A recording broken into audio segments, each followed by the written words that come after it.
या तो अमेरिका और पश्चिमी देशों द्वारा भारत की तरक्की देखी नहीं जा रही है, या फिर चीन, भारत और ब्राजील का एक साथ मिलकर रूस से दोस्ती करना और ब्रिक्स जैसे मजबूत देश का संगठन खड़ा करना, अब नाटो जैसे 32 देश के संगठन को यह बात पच नहीं रही है। जी हां दोस्तों, नाटो, जो कि दुनिया का सबसे ताकतवर सैन्य संगठन माना जाता है और इसे अमेरिका लीड करता है, इसी नाटो के जो चीफ है, उन्होंने भारत, चीन और ब्राजील का नाम लेकर खुले तौर पर धमकी दिया है कि अब इन तीनों देशों पर 100% का सेक्शंस लगाया जाएगा, क्योंकि यह तीनों देश रूस के साथ अच्छे संबंध बनाए हुए हैं और रूस से सामानों को खरीद रहे हैं, साथ ही रूस में सामानों को बेच भी रहे हैं। यानी कि नाटो के द्वारा निशाना रूस पर साधा जा रहा है, लेकिन प्रतिबंध लगाने की धमकी किसी और को नहीं बल्कि भारत, चीन और ब्राजील को दी जा रही है, क्योंकि असली डर तो इन्हीं तीनों देशों के द्वारा पश्चिमी देशों को सता रहा है। लेकिन नाटो देशों के इस रोक लगाने पर भारत के फॉरेन मिनिस्टर एस जयशंकर जी ने जो मुंहतोड़ जवाब दिया है, उसे शायद ही यूरोपीय और अमेरिका के देश भूल पाएंगे। तो आखिरकार भारत, चीन और ब्राजील एक साथ मिलकर कौन सा रास्ता अपनाएंगे? रूस का साथ छोड़ेंगे या फिर नाटो को उसकी औकात दिखाने की तैयारी में है? यह सारी जानकारी इस वीडियो में समझते हैं, लेकिन आगे बढ़ने से पहले चैनल को सब्सक्राइब जरूर कर लीजिए, क्योंकि आपके लिए तो 1 सेकंड का काम है, लेकिन इससे हमारी काफी बड़ी मदद होती है। देखिए, नाटो जैसे बड़े संगठन द्वारा भारत को धमकी दी गई है रूस से व्यापार करने के कारण। इसमें कौन क्या चाल चल रहा है, इसमें दूध का दूध और पानी का पानी तो हो ही जाएगा, लेकिन हमारी बातें आपको आसानी से समझ में आए उससे पहले आप यह समझिए कि आखिरकार नाटो है क्या। तो असल में साल 1949 की बात है, जब अमेरिका, ब्रिटेन, कनाडा और फ्रांस सहित 12 देशों ने मिलकर नाटो का गठन किया था।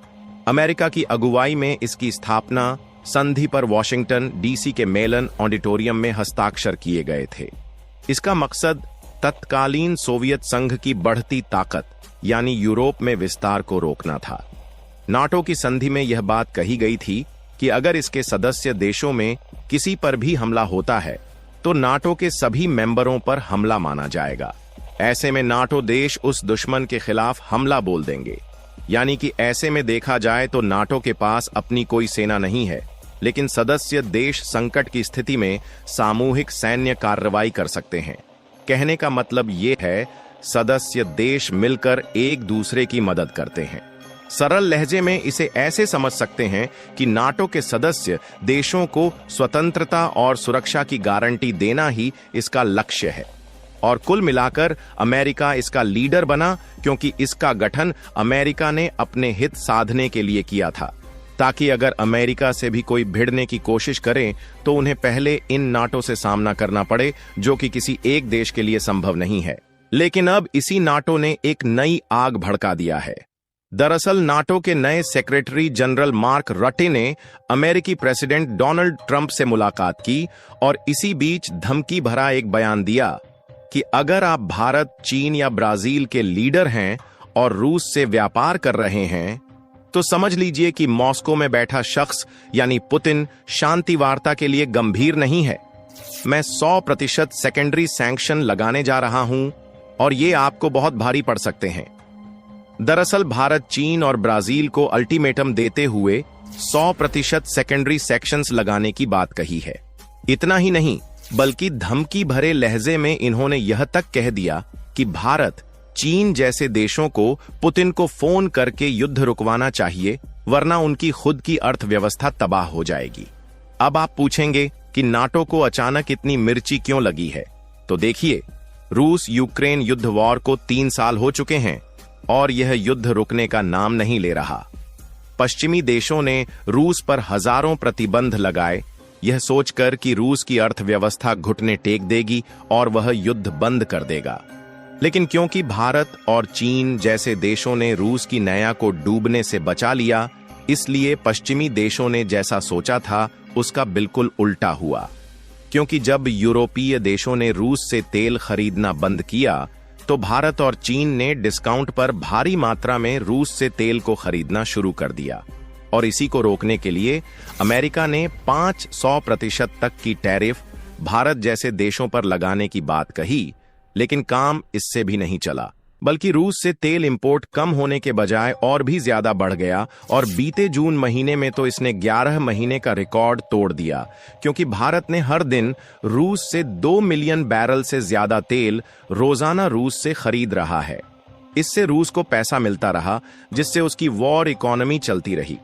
ऐसे में पश्चिमी देशों की यही सबसे बड़ी बात खल रही है, इसीलिए अब वह उस लाइफ लाइन को ही काटना चाहते हैं, लेकिन प्राइमरी प्रतिबंधों से नहीं, बल्कि सेकेंडरी प्रतिबंधों से, क्योंकि प्राइमरी सैंक्शंस सीधे रूस पर लगते हैं, जैसे कि रूस की कंपनियों को बंद कर देना या फिर उनके बैंकिंग सिस्टम को ही बंद करवा देना, जबकि सेकेंडरी सैंक्शंस यह उन देशों पर लगते हैं जो रूस के साथ व्यापार करते हैं। जैसे कि अगर भारत की कोई कंपनी रूस से तेल खरीदती है तो अमेरिका उस भारतीय कंपनी पर बैन लगा देगा, जिसके लिए हमारी कंपनियों को डॉलर आधारित बैंकिंग सिस्टम से बाहर किया जा सकता है। साथ ही हमें पश्चिमी तेल टेक्नोलॉजी, लोन और इंश्योरेंस मिलना भी बंद हो सकता है। और सबसे बड़ा खतरा तो इस चीज का है कि अमेरिका और यूरोप को भारत से दवाइयां, टेक्सटाइल और सर्विस का जो भारी भरकम एक्सपोर्ट होता है, यह कम हो सकता है या फिर इस पर रोक भी लगाई जा सकती है।